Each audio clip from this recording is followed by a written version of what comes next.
Welcome back to the last season of The Lost Journeys, which explores the character journeys on the island. If you haven't seen my series before, then browse through the previous seasons on YouTube. The first season is okay, and the quality of the videos get better for each season. The video essays also include deep dive analysis of Lost and obviously spoils everything from the show, including its ending. The season 6 premiere was incredibly anticipated, and this video is technically in two parts. The first part is about the road to season 6, while the other is specifically about the season 6 premiere. I want to talk a little bit about the marketing and journey towards Lost's final season.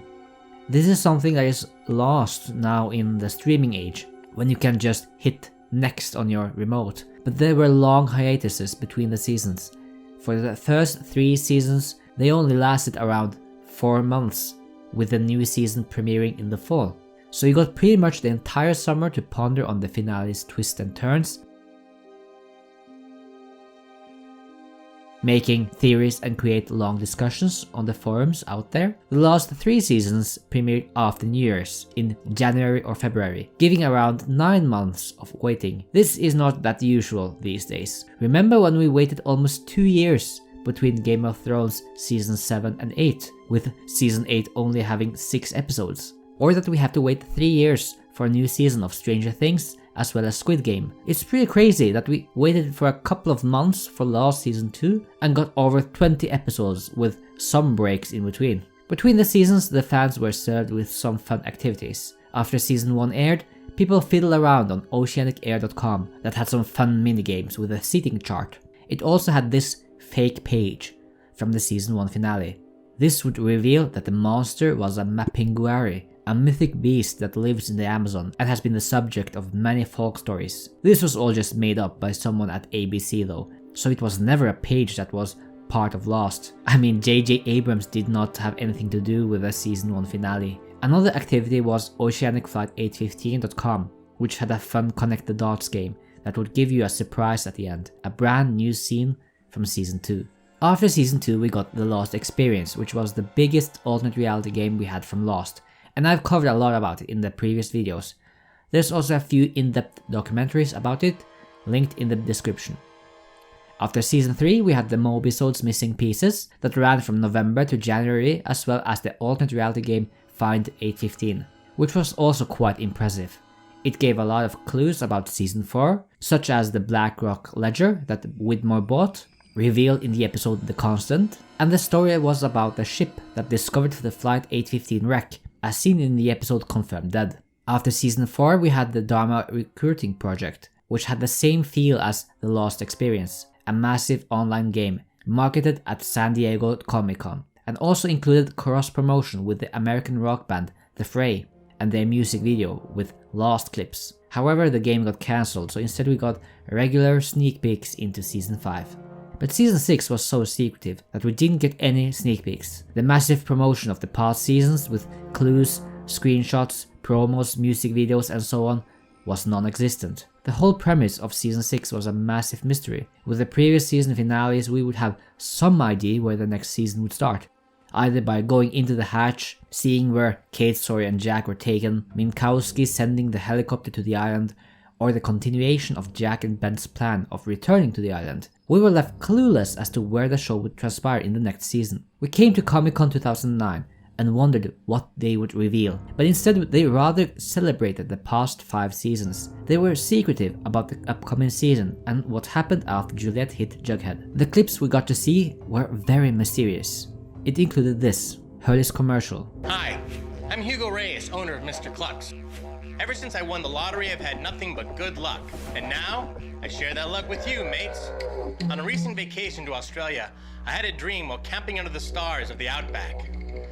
We know that Hurley had a lot of bad luck from winning the lottery. Why does he have good luck? It's quite interesting that also have Ayers Rock in the background, the pocket of energy that is similar to the island. Remember, we saw it in the episode SOS. Or Hurley's pause before saying heaven. Mr. Clucks, it's chicken heaven.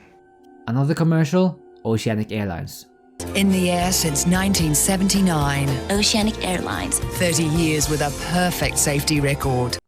If the company had 30 years of great track record from 1979 to 2009, then does this mean that Flight 815 never crashed on the island but safely landed in 2004. And the third commercial, America's Most Wanted. As arson investigators in Iowa later discovered, had cut a gas line in the building where Wayne Jansen ran a modest plumbing company. The place was rigged to blow, as poisonous fumes clogged the building for hours undetected. It was a plan that the cold-blooded murderer executed to near perfection. The plumber had a routine that Austin knew well. After a day out on the job, Jansen would stop by the office to lock up his tools away for the night. But fate would intervene on this tragic evening. Having made an earlier date with his wife, Jansen instead sent his apprentice, Ryan Milner, to lock up in his place. As Austin had devised, the building went up in a violent ball of flames. But it was Ryan who would perish inside, instead of her intended target. Austin was detained for the murder of Ryan Milner before violently escaping the custody of a U.S. Marshal. Why the difference? We know Kate killed Wayne, not this Ryan Milner. What does this all mean? It's not until the series finale we learn that all of these clips belong in the afterlife. At the end of Comic-Con, Dominic Monaghan came on stage, famously playing Charlie who died in season 3, now with a cryptic message on his hand. Am I alive? A couple of days later, it was confirmed that Dominic Monaghan will be in season 6, confirmed for 3 episodes. Quite interesting that before production started, they had him signed for 3 episodes. As we know, he only appeared in LAX Part 1, in episode 11, and the series finale. Was the idea for him to be part of Desmond's story already planned, as well as him being there for the awakenings at the end of the series, to bound him by contract to be in Hawaii for these 3 episodes? Seems like it. The anticipation fueled the imagination of the fans. Dominic Monaghan being in 3 episodes seems like much more than a flashback cameo or a ghostly visit. It was at that point we learned that a lot of dead castaways were returning. At the end of July, we had confirmed that Greg Grunberg, who played Captain Seth Norris, will be in the season 6 premiere, as well as Ian Somerhalder, who played Boone. Does this mean that the entire last season will just be a reboot? An alternate timeline without the island? Where Captain Seth Norris successfully lands in LAX and the previous 5 seasons of character development and island stories would be erased? They can't do that, right? Well, it didn't seem so, since they also teased that we will learn a lot of the island's mysteries, such as the smoke monster and the skeletons in the caves. So what is season 6 going to be? We will just have to wait.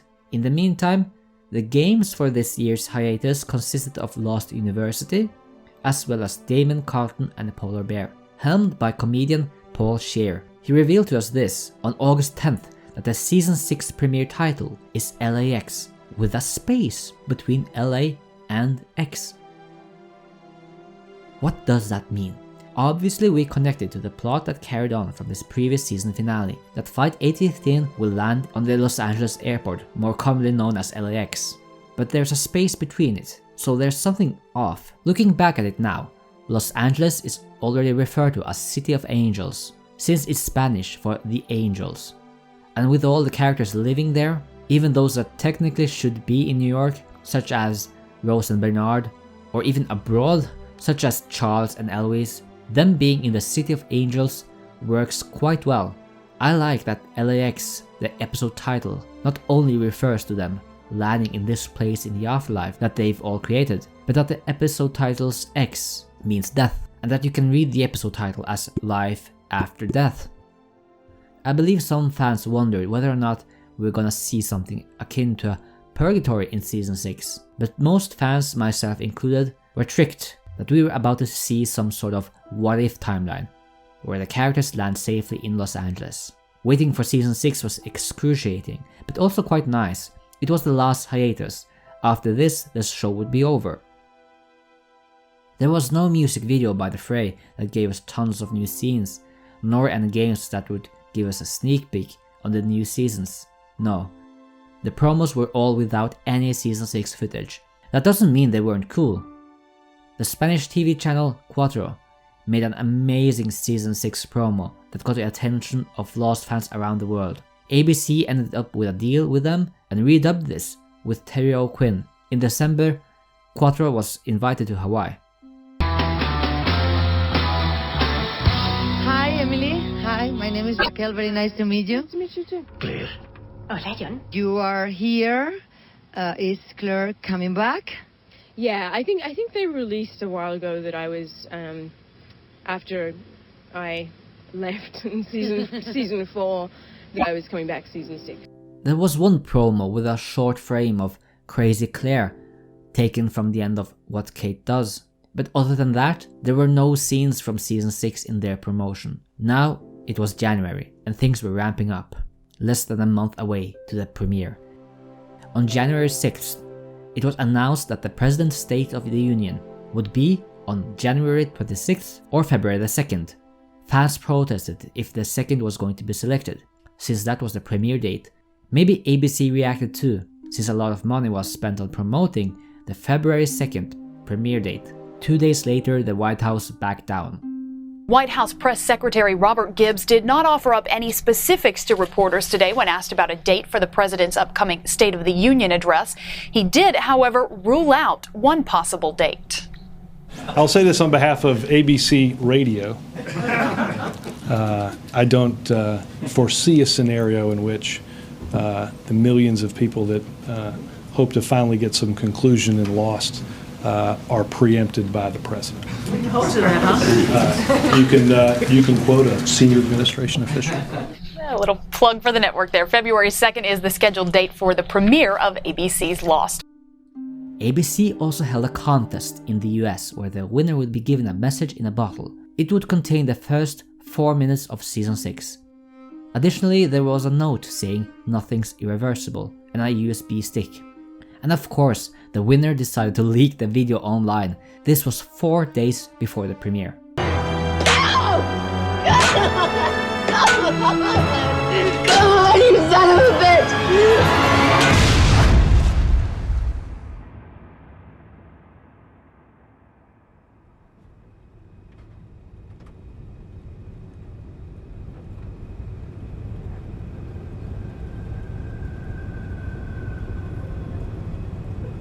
This was the first massive spoiler scene that got leaked, until 2 days before the premiere, when ABC aired a massive promo that included spoiler-riddled scenes from the first 5 episodes. I guess ABC had to put their foot down, that they needed to show something to get the attention of everyone. And now it was Groundhog Day, and the show premiered. Let's go back to the island.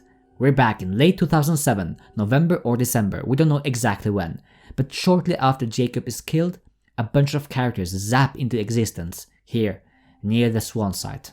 That includes Hurley, Jin and Saeed over here, Kate and Miles over here, Sawyer and Jack are near the edge of the Swan crater, while Juliet is stuck in the middle.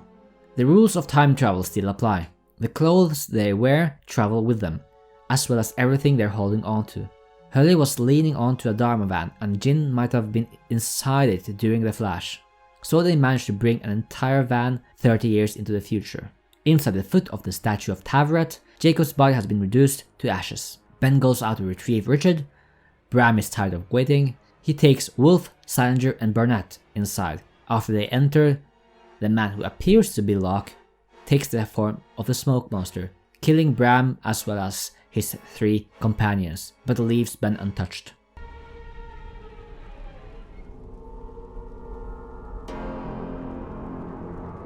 I'm sorry you had to see me like that. He turns back into the form of John Locke. The group of survivors from the Swan site meet at the Swan crater. As you see, it looks very different from the crater seen in the episode Further Instructions, as well as Because You Left. That is because in those episodes, the crater was a blue screen that they laid on the grass in the jungle. I assume it would be too costly to get a permit and dig an enormous hole in the jungle just for a few seconds of a camera shot. But for the season 6 premiere, they already had the Swan site that they dug up in season 5, and there were a lot of scenes taking place here in the episode. So that is why it looks like this and why it's so inconsistent. It looks much better though, with a real location than in this CGI thing. Jin goes to the crater to help the others, leaving Hurley with a dying Saeed. Hurley is approached by an apparition of Jacob who informs him that he died 1 hour ago and that the only way to save Saeed is to go to the temple. Sawyer is able to move away enough rubble to find Juliet. However, she has been wounded badly and dies. Sawyer exits with Juliet's body, blaming Jack for her death. Now it is morning, and we have a very big head scratcher in terms of distance. The placement of the temple is a bit of a pickle. I've explained my reasons for having it here in earlier videos. It's the only way I could manage it to fit with Ben's map of the temple, like this. And this isn't a trickery done by him. Ben wanted his daughter safe and secure at the temple, so it should be separated by a mountain chain not too far from the barracks. This is further illustrated in Season 5, when a dying Ben is carried to the pool to heal the gunshot wound. He's brought there and got healed within the same day, as in from the barracks to the hostiles and then to the temple. So it checks out that the information we get from the temple in Season 4 and Season 5 are consistent.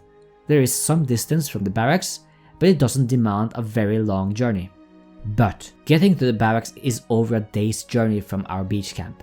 So the trek done by Jack, Kate, Hurley and Jin, carrying Saeed, should take over a day. I toyed with the idea that they took the Dharma van, but they don't. They actually take out all of their stuff out of the van and proceed to walk. And we can't mess around with the timeline either, because Jacob tells them that he died an hour ago, placing these scenes at the same time. And later in the episode we see that Richard Alpert and his group witnessed the rocket coming from the temple. So the whole trek does happen within that same day. And it's not like they back down to take the van, because Sawyer and Miles arrived at the temple shortly after and not the day after.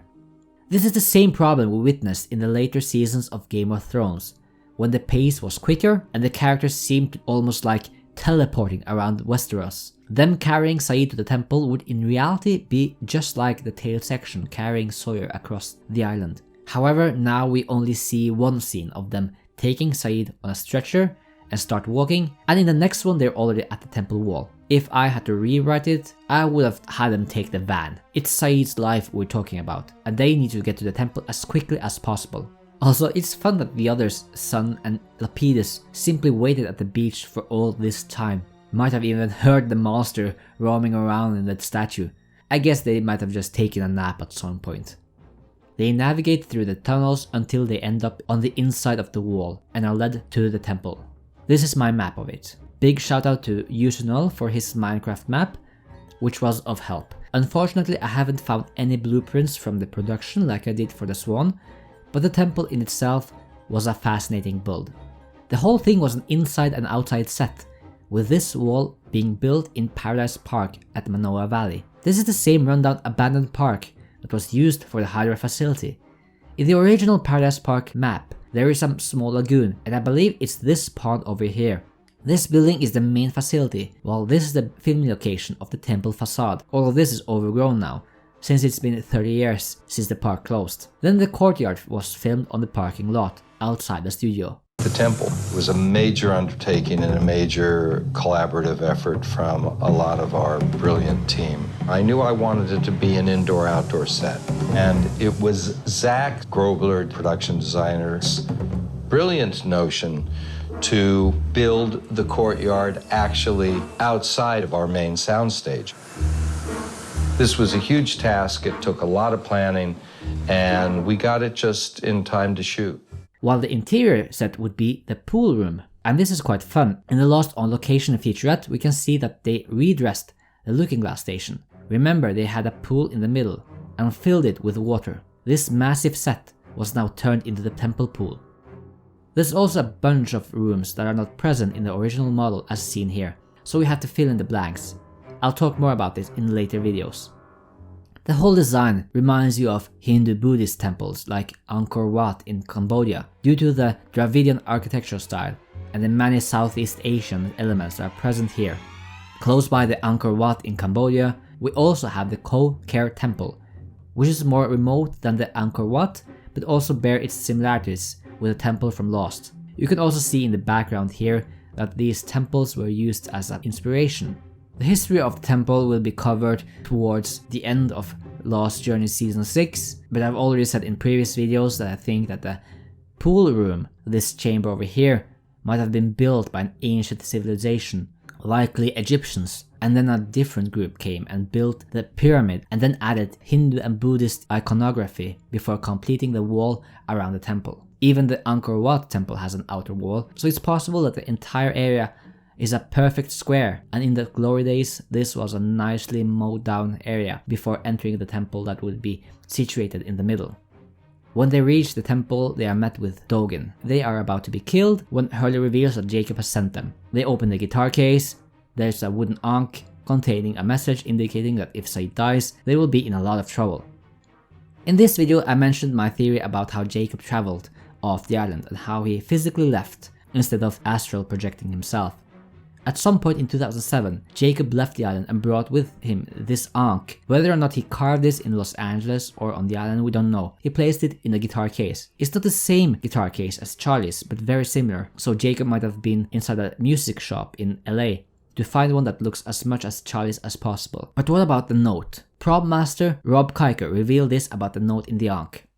The list changed 3 times. Started off being like scripted as a very, very modern piece of paper, and then it switched to something else in Greek, and then it switched to an old piece of paper in English, and I think that's how we finally shot it.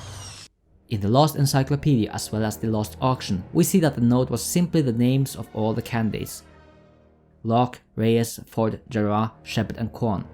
But I think it's weird, since Kate was also present amongst them. Hugo Reyes. Tell him. Jin Soo-kwon. Kate Austin. Jack Shepard. そして彼は What about him? Saeed Jarrah. And she wasn't shot. The same goes for Miles, who still got into the temple with Sawyer later in the episode. Neither Kate nor Miles were treated differently from the rest, like Claire, who got tossed into a hole in the temple. Since we didn't see the contents of the paper within the show, then we are still free to interpret the writing. My personal theory is that the paper contained the names of all living candidates, regardless of whether or not their names were crossed off the list. There are some candidates that have been crossed off, like Miles Straub and Kate Austin, but they are still alive. We saw Jacob touch young Kate. We didn't see him with Miles, but there's a possibility this happened too when he was young.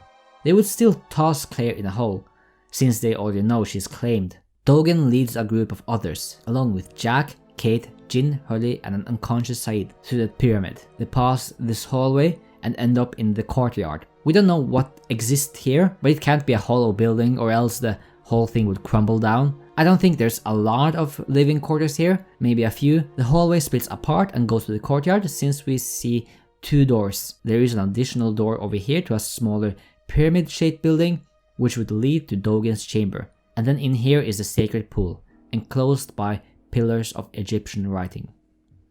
The water isn't clear, just like how murky the water was in the summoning chamber. Considering that Jacob died the night prior, they did not see that the water had changed its colors. Said is taken into the pool and held underwater for a short time, and although he appears to be healed of his gunshot wound, he drowns. I like the ritual of the whole thing, the hourglass being part of it. This is the first time the prospect of time and the light being connected. I believe that with young Ben, they did the same thing. The wound would heal and he would survive, and after the sand had gone down, he would forever be one of them. But it didn't go as planned with Said.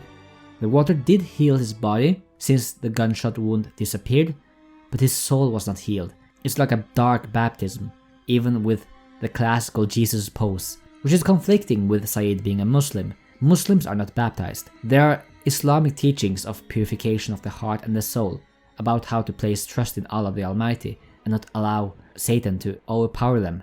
To continue making good deeds, since on the day of the resurrection, Allah will see into your heart for actions and good deeds and not your appearance. Said must go on a journey this season. The island is connected to the light. Jacob is connected to the light. The man in black is connected to the light. Now with no Jacob, there's only man in black and the island. The scale tips into his favor. So the infection has worked like a parasite that has cloaked all over Said's soul. For 2 hours he was dead, or at least that's what we're told. Did the standard decomposition of the body start after he got drowned, and all the physical things that happen to a body the minutes after there is no pulse, breathing and reflexes, or was the standard decomposition paused? Did the island keep Saeed in between places until giving him a second chance? We're gonna delve more into this in the upcoming episodes. Let's get back to Sawyer and Miles. After they finish burying Juliet, I think they just keep on trekking towards the barracks, but since the others are already aware of Ford and Strom, maybe due to the note in the ankh, they follow the tracks that go back towards the Swan until they are attacked and brought to the temple. Once again in record-breaking speed. Sawyer and Miles are brought to the pool, and Hurley is taken aside to speak with Dogen and Lennon. We see that with the direction they walk out to the courtyard, and then they likely went in here, through the maze of hallways and into Dogen's chamber, where they ask if Jacob is coming there. When's Jacob getting here? What do you mean? Is he coming to the temple? I find it so fun that they so nonchalantly ask about this. Are Lennon and Dogen the only two of the others that have met Jacob, other than Richard Alpert? Richard Alpert says that only the leader can ask to be in the presence of Jacob. Since Locke was gone, it seems like Dogen's role might have been enhanced, and with Jacob being in the presence of Dogen, Lennon would also be there as translator maybe, and that the rest of the people living at the temple did not meet Jacob, or maybe Jacob had a different rule regarding the temple master. After all, Dogen knew about the candidates and Richard didn't. Hurley reveals to them that Jacob is dead. They rush out, the others are alarmed and immediately begin taking security measures, including enclosing a circle of ash. They also make a circle of ash on the entrances inside the temple. There's a possibility that there's another type of Cerberus vent system within this pyramid that technically is no longer in use, but they have to make an ash circle anyway over here. This is the second time the show establishes that both the Time Travel Group and the Ajira Group exist in the same time frame. Man in Black Locke attacks Richard, knocking him out. I am very disappointed in all of you. He then picks up Richard's unconscious body and walks into the jungle.